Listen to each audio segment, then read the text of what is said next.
السلام علیکم ورحمۃ اللہ وبرکاتہ. تو کیسے ہیں آپ سب لوگ؟ امید ہے ٹھیک ٹھاک ہوں گے، خیریت سے ہوں گے، مزے میں ہوں گے. تو آپ دیکھ رہے ہیں یوٹیوب چینل اسلامک پرسکرپشن. میرا نام ہے سید محمد علی حمزہ، اور آج کی ویڈیو کا جو ٹاپک ہے وہ یہ ہے کہ شرک والے امام کے پیچھے نماز پڑھنا کیسا ہے. کیونکہ فرقہ واریت کی وجہ سے ایک دوسرے کو جو ہے علماء کرام جو کہتے ہیں کہ اس کے پیچھے نماز پڑھنا جو ہے جائز نہیں ہے، اس کے پیچھے نماز پڑھنا جائز نہیں ہے. جیسے بریلوی جو ہے وہابیوں کو کہتے ہیں، اہل حدیث کو کہتے ہیں، اور اہل حدیث اور وہابی جو ہے بریلوی کو کہتے ہیں. کیونکہ ان کا عقیدہ صحیح نہیں ہوتا، وہ غیر اللہ سے مدد مانگتے ہیں ڈائریکٹ، تو جائز نہیں ہے، شرک ہے. تو شرک والے امام کے پیچھے جو ہے نماز نہیں ہوتی ہے.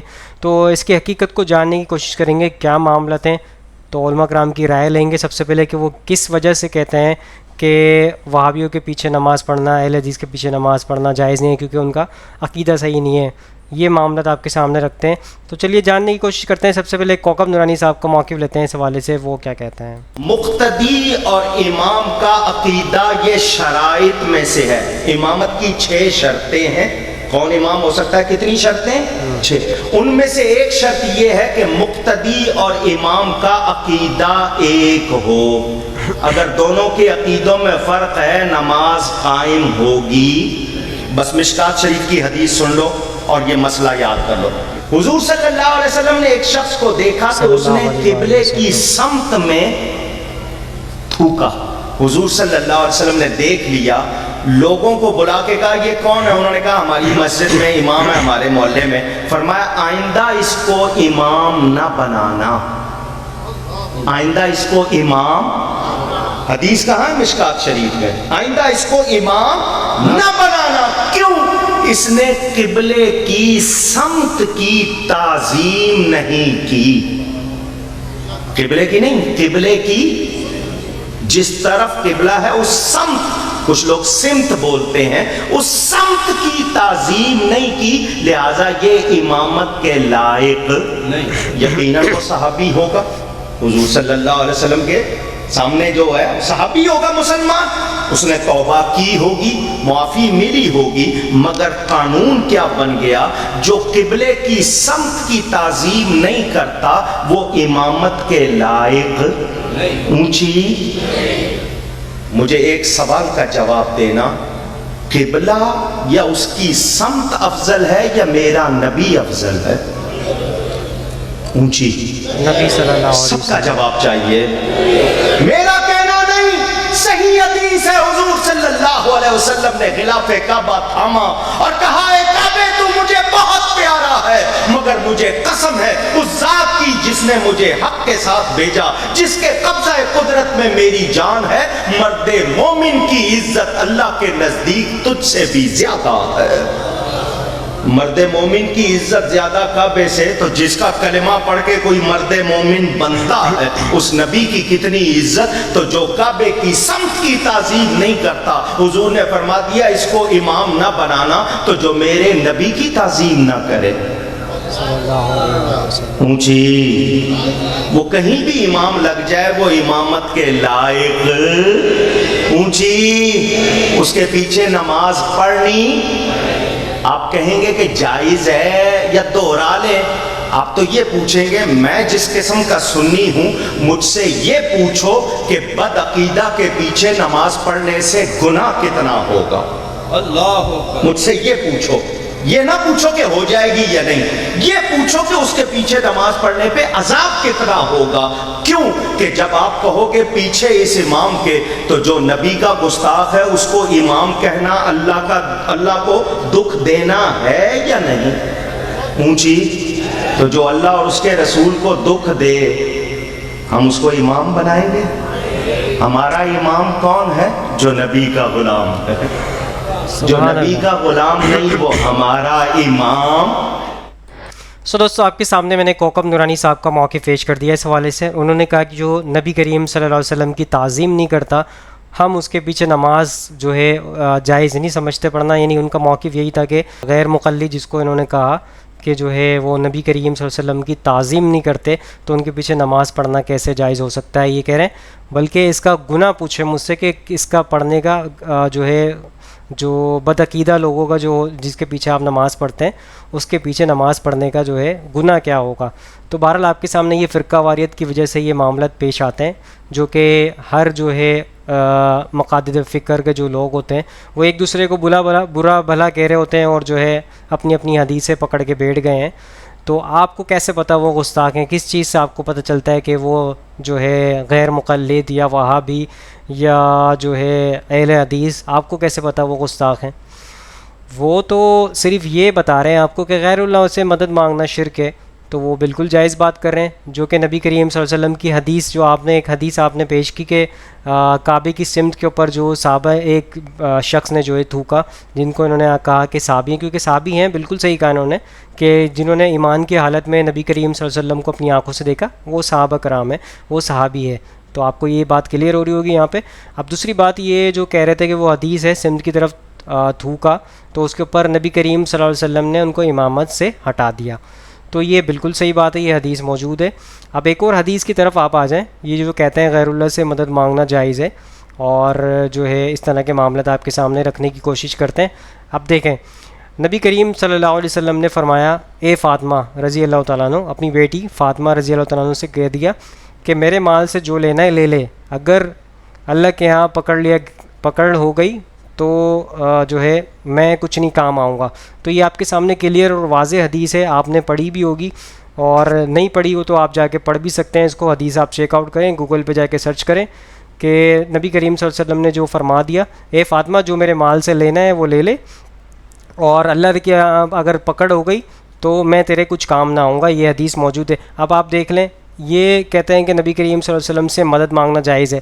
وہ جو ہے اہل حدیث حضرات جو وہابی کہتے ہیں کہ مدد مانگنا جائز نہیں ہے، وہ بالکل درست عمل ہے، کیونکہ غیبی مدد مانگ رہے ہیں آپ. نبی کریم صلی اللہ علیہ وسلم جو ہے قبر مبارک میں اپنی زندگی گزار رہے ہیں، برزخی زندگی گزار رہے ہیں، تو آپ جو ہے غیبی مدد نہیں مانگ سکتے.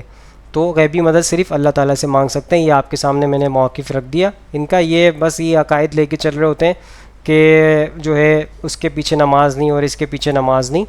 بہرحال میں نے آپ کے سامنے موقف پیش کر دیا کوکم نورانی صاحب کا. آگے چلتے ہیں، مفتی اکمل صاحب کا موقف لیتے ہیں اس حوالے سے، وہ کیا کہتے ہیں.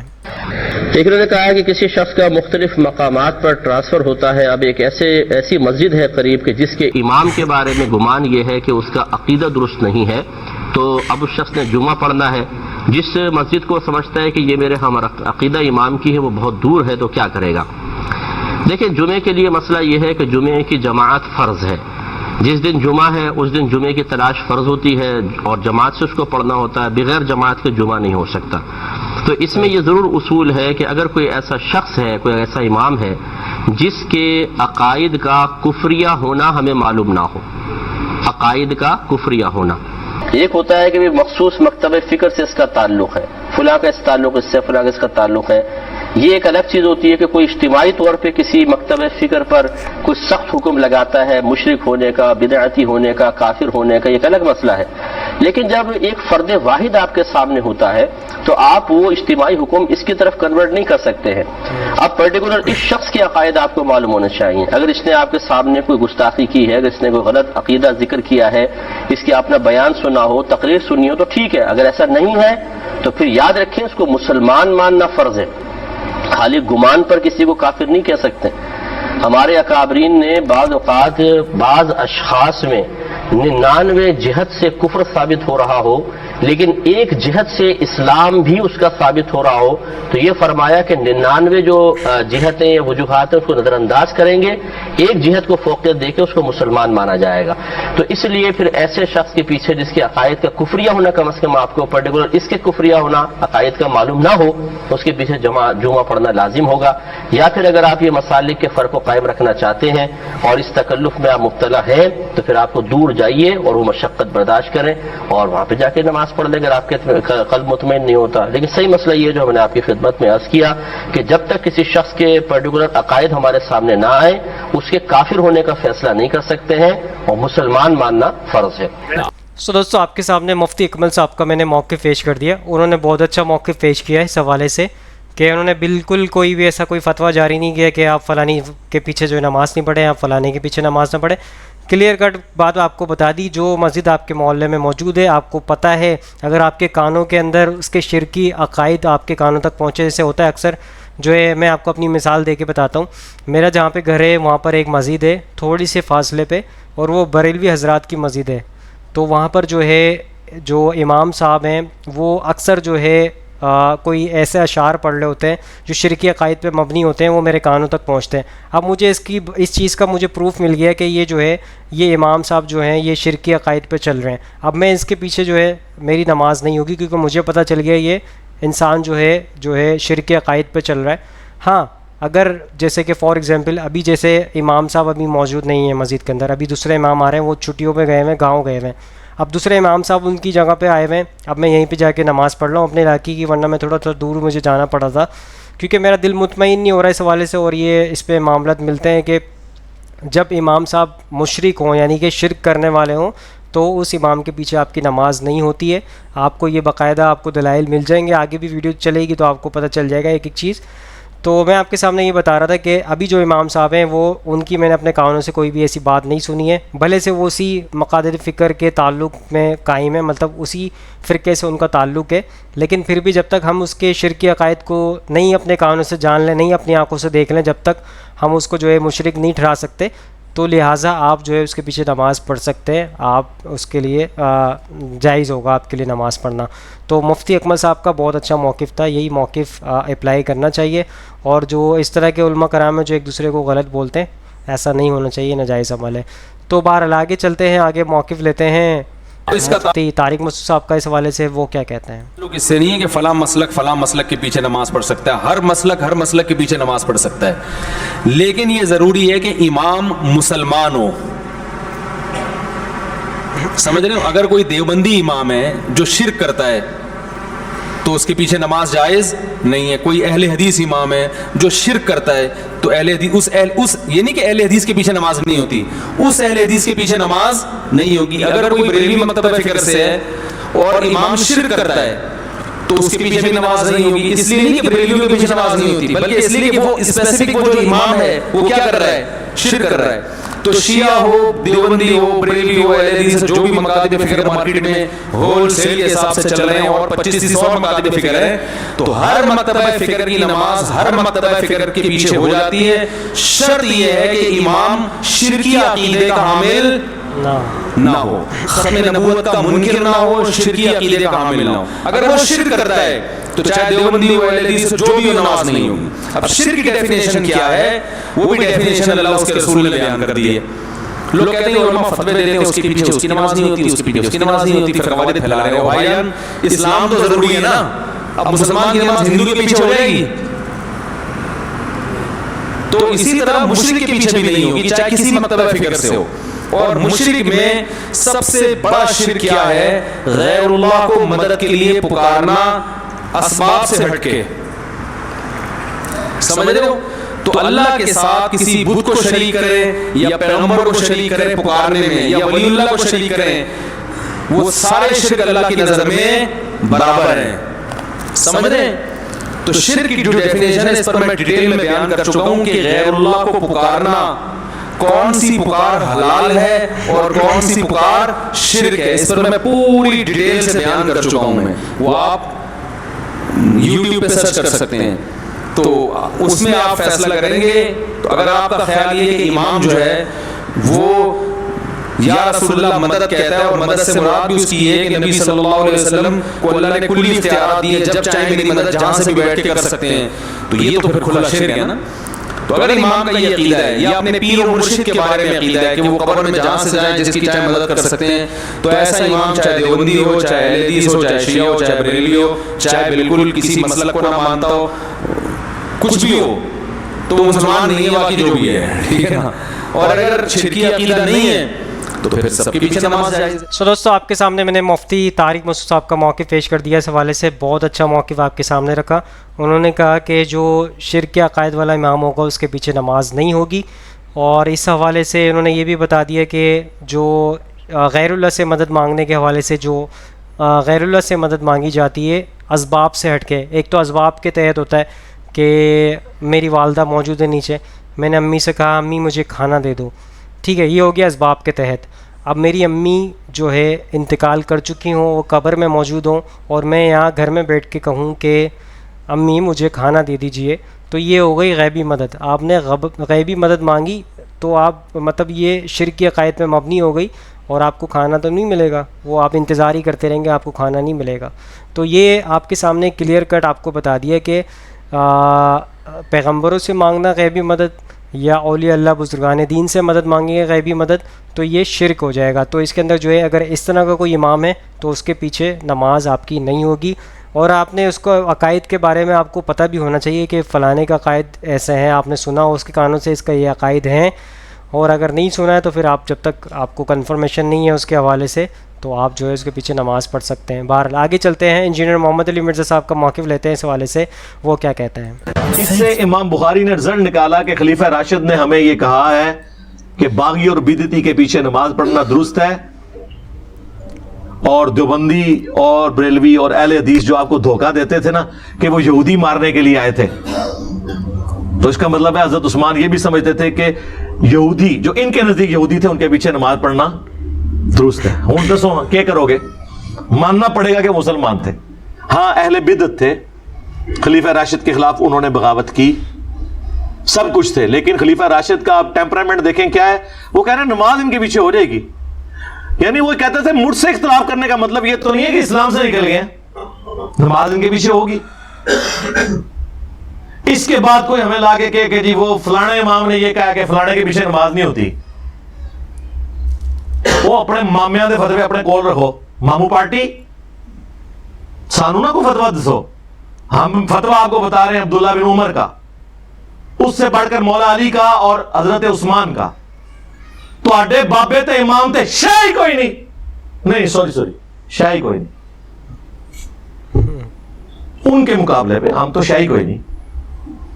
ویسے اسی بھی بڑی شاہ اور تھوڑے بابے کے مقابلے کہانی کرا کے گئے سن.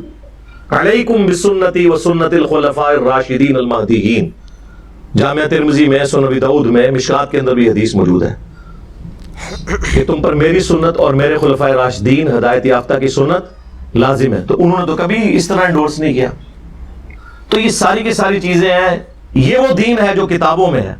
اس لیے ہم کہتے ہیں کہ مرنے سے پہلے اے مسلمان کر لے اس پہ غور, کتابوں کا خدا اور ہے, بابوں کا خدا اور. یعنی بابے بھی اسی خدا کو مانتے ہیں لیکن ان کوالٹیز کے ساتھ نہیں جو وحی میں آئی ہیں. اور جب تو یہ غور کرے گا تو تیرے اندر سے آواز اٹھے گی کیا کہ نہ میں بابی نہ میں بابی, میں ہوں مسلم, علمی کتابیں.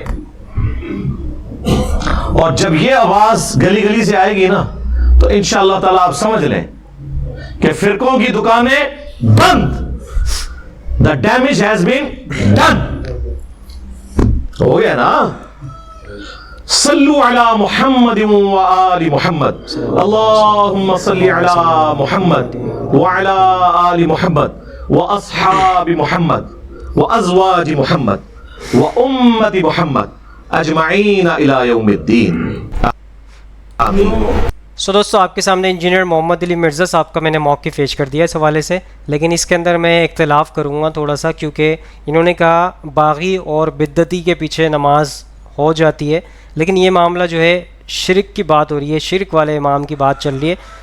بدعتی اور باغی اس دور میں صحابہ کرام سے انہوں نے بتا دیا, عثمان غنی رضی اللہ تعالیٰ عنہ سے بتا دیا انہوں نے کہ جائز قرار پائی ہے, وہ پڑھ لیا کرتے تھے, اس طرح کے لوگوں کے پیچھے بھی نماز مطلب ہو جاتی ہے. تو آپ کے سامنے یہ موقف پیش کیا ہے, لیکن اس دور کے اندر جو ہے نبی کریم صلی اللہ علیہ وسلم کے دور میں, خلفائے راشدین کے دور میں یہ کانسیپٹ نہیں تھا کہ غیبی مدد بھی مانگی جا سکتی ہے کسی سے.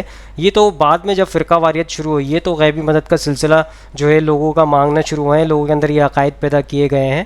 تو اس کے اندر جو ہے مطلب ان کا یہ کانسیپٹ ہی نہیں تھا. جو قید سالی پڑ گئی مدینہ کے اندر, جو حضرت عباس رضی اللہ تعالیٰ عنہ جو ہے حضرت عمر رضی اللہ تعالیٰ عنہ حضرت عباس رضی اللہ تعالیٰ عنہ کے پاس آئے تھے کہ نبی کریم صلی اللہ علیہ وسلم سے جب ہم میں موجود تھے وہ تو بارش کے لیے دعا کروا لیا کرتے تھے تو بارش ہو جاتی تھی, لیکن اب جو ہے نبی کریم صلی اللہ علیہ وسلم ہم میں موجود نہیں ہیں تو ہم حضرت عباس رضی اللہ عنہ کے پاس وسیلے کے لیے آئے, تو وسیلے سے دعا کروائی تھی. تو حضرت عباس رضی اللہ تعالیٰ عنہ بھی موجود تھے, تو حضرت عمر رضی اللہ تعالیٰ عنہ بھی موجود تھے. انہوں نے صرف سفارش کی تھی دعا کے اندر, جو ہے حضرت عباس کو جو ہے سفارش پیش کی تھی ان کی, اور بارش ہو گئی تھی. تو اس حوالے سے جو ہے اتنا دماغ میں ان کے یہ بھی کانسیپٹ نہیں تھا کہ اس طریقے کا کہ جو ہے اگر اس طرح کے عقائد ہوتے, سوچنے والی باتیں جو یہ بریلوی حضرات کرتے ہیں کہ غیبی مدد مانگنا جائز ہے, تو نبی کریم صلی اللہ علیہ وسلم کی قبر پہ جا کے دعا مانگتے اور بارش ہو جاتی. کیوں؟ ان کے پاس یہ کانسیپٹ نہیں تھا کہ اس طرح بھی جو ہے غیبی مدد مانگی جا سکتی ہے. ان کو پتہ تھا یہ شرک ہے سیدھا سیدھا, اس لیے وہ اس طرح کا کانسیپٹ تھا ہی نہیں. اور یہ جو انجینئر صاحب نے آپ کے سامنے مثال رکھی ہے وہ یہی ہے مثال کہ آپ جو ہے بدعتی کے پیچھے نماز ہو جاتی ہے. اس کے اندر حدیث موجود ہے کہ بدعتی کی جو بدعت ہے امام کی وہ اس کے سر ہے, تم اپنی نماز پڑھ لیا کرو. آگے چلتے ہیں. ان کا موقف سے میں اختلاف کرتا ہوں, کیونکہ یہ جو ہے اگر آپ نے اپنے کانوں سے کسی امام صاحب کا شرک سن لیا ہے, شرکی عقائد ہیں اس کے, تو اس کے پیچھے آپ کی نماز نہیں ہوگی اور آپ کا دل بھی مطمئن نہیں ہوگا اس کے پیچھے نماز پڑھنے کے لیے. تو بہتر یہ ہوگا آپ کے پاس دوسرا آپشن ہے کوئی مسجد کا, تو آپ جا کے اس دوسرے آپشن کو ایکسیپٹ کریں. ہاں اگر آپ نے جو ہے اس کی امام کا کوئی شرکی عقائد اپنے کانوں سے نہیں سنے, اپنے کانوں سے اپنی آنکھوں سے نہیں دیکھا ہے اس کو, تو پھر آپ جو ہے نماز اس کے پیچھے پڑھ سکتے ہیں, آپ کی نماز ہو جائے گی. بہرحال آگے چلتے ہیں. ایڈوکیٹ فیض سید صاحب کو موقف لیتے ہیں اس حوالے سے, وہ کیا کہتے ہیں.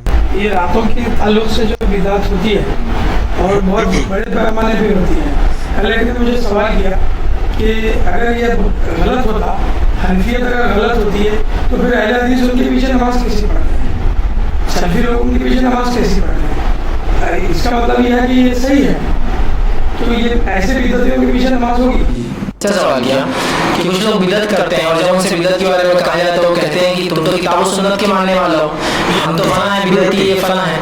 پھر تمہاری نماز جو کتاب و سنت کو ماننے والے ہیں تو ان کی نماز کیا ہمارے پیچھے ہوں گی, اور اگر تم ہمارے پیچھے نماز پڑھتے ہو تو مطلب تم ہم صحیح ہیں. وہی سب سے بڑی چیز, یہ بات ہم کو سمجھنا پڑے گی کہ بدعت کے کئی اقسام ہوتے ہیں, کئی قسمیں ہوتی ہیں. ٹھیک, بدعت کی اقسام میں سے صرف ایک بدعت ایسی ہے جس کے کرنے کی وجہ سے آپ اس شخص کے پیچھے نماز نہیں پڑھ سکیں گے, اور وہ بدعت ہے, اس کو کہتے ہیں بدعت مکفرہ. ایسی بدعت جو کفر تک لے جاتی ہو. اور یہ جو بدعتوں کی ہم بات کریں, معراج کی, برات کی, یا نماز کے پہلے کوئی زیادہ بدعتیں نیتیں کر لے, نماز کے بعد کوئی ایکسٹرا بدعت, سر پہ ہاتھ رکھ کے کرسی پڑھنا چاہیے, سروں پہ ہاتھ رکھ کر پڑھ رہے ہیں, یا کچھ مختلف ذکر اذکار جو ثابت نہیں, یا نور نبوت پڑھ لو حالانکہ ثابت نہیں, یا قوی جو ثابت نہیں ہے دعائیں, تو یہ ایسی بدعتیں ہیں جو اضافی بدعتیں, مطلب جو ذکر ثابت ہے ان ثابت شدہ اعمال میں اضافہ کر رہے ہیں, کوئی نئی چیز ایجاد نہیں کر رہے ہیں. سمجھے, ثابت شدہ عمل, جیسے نماز تو ہے اضافی, الگ ہی نمازیں پڑھے جو رسول ثابت نہیں, ذکر تو کر رہے ہیں اضافی ذکر کرے جو سنت ثابت نہیں, تو یہ بدعتیں کفر تک نہیں لے جاتی. اور جو شخص بدعت مکفرہ نہیں کرتا ہے تو انشاءاللہ عزیز اس کے پیچھے نماز ہو جائیں گی. اس کی دلیل میں صحابہ کی زندگی دیتا ہوں. صحابہ کے زمانے میں جو ایک مرتبہ جو خلیفہ تھے عبد الملک بن مروان, ٹھیک, یہ جو خلیفہ تھے تو ایک مرتبہ یہ ممبر پر چڑھنے لگے, معاف کرنا, یہ عید کی نماز سے پہلے خطبہ دینے کے لیے جانے لگے. کیوں؟ اس لیے کہ ان سے کچھ لوگ ناراض تھے, اور عید کے بعد چونکہ عید کا خطبہ ہوتا ہے اور عید کا خطبہ سننا چونکہ واجب نہیں ہے, بہت سارے لوگ اپنی ناراضگی بتانے سے اپنے خلیفہ کو عید کا خطبہ نہ سن کے چلے جاتے. تو عبد الملک بن مروان نے یہ سوچا میں عید کا خطبہ پہلے دے دوں گا, وہیں سے عید کا خطبہ پہلے چلا رہا ہوں, میں پہلے دے دوں گا تاکہ لوگ مجبوراً سننے کو بیٹھیں گے, ہے نا, نماز کے بعد جب. تو اس نے عید کے خطبے کے لیے جب کھڑا ہوا تو صحابہ نے پیچھے سے گریبان پکڑ لیا کہ کہا تم یہ کام نہیں کر سکتے ہو, لیکن اس نے ان کا گریبان ہاتھ جھٹک کر جا کر کھڑا ہو گیا اور خطبہ دیا. لیکن ایک بھی صحابہ عیدگاہ چھوڑ کر واپس پلٹ کر نہیں گیا, کیونکہ امت کی اجتماعیت سب سے اثر ہے. کیونکہ اس نے ایسی بدعت نہیں کی جس سے کفر تک جا رہا تھا.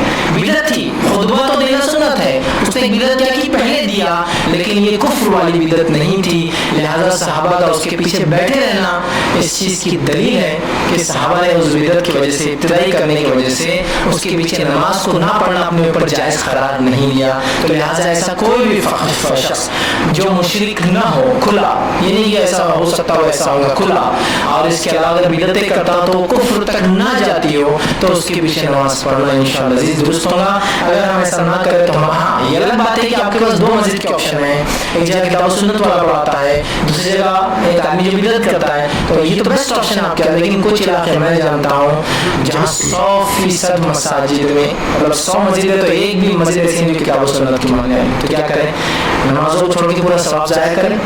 اچھا فرض نمازوں کو ٹھیک ہے 3 جمعہ نہ پڑھے تو آپ نے فرماس کے دیر پہ مار لگ جاتی, پھر کیا کرے جمعہ کا, ہے نا. اور عیدین کے لیے تو آپ کو عیدگاہ میں حائضہ کو جانا ہے,